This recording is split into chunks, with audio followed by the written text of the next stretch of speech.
Hello guys, সকাল সকাল যেটার কথা খুবই মনে পড়লো। আগের ভিডিওতে তোমাদেরকে বলেছিলাম এটা কী গাছ, তোমরা বলেছো ড্র্যাগন গাছ, ড্র্যাগন ফল। সেখানটায় যাবো আজকে ড্র্যাগন ফলটা পাড়তে। যাওয়ার সময় তোমাদের সাথে দেখা হচ্ছে।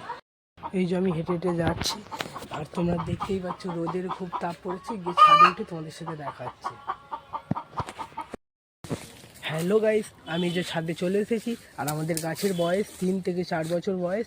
আর গাছে ফুল এসেছিলো কিন্তু অনেক, সব নষ্ট হয়ে গেছে। 3টে ফল এসেছে। আগের দিন তোমাদেরকে 2টো ফল দেখেছি, আর আজকে তোমাদেরকে আমি 3টে ফল দেখাবো।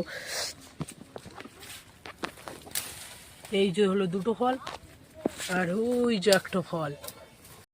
তোমাদেরকে 3টে ফল দেখিয়েছি, কিন্তু আমি 3টে ফল তুলবো না, আমি তুলবো একটা ফল।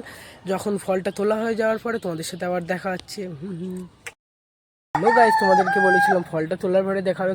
ফলটাকে তুলতে পারবো না, ফলটা এই যে তোমরা দেখো এখনো সবুজ হয়ে আছে, এখনো ফলটা পাকেনি ভালোভাবে। ফলটা যখন পাকবে তখন তুলবো। তাই জন্যে আমরা বাড়ি চলে যাচ্ছি, আর ফলটা তোলা হবে না। ফলটা যখন পাকবে তখন আবার তুলতে আসবো।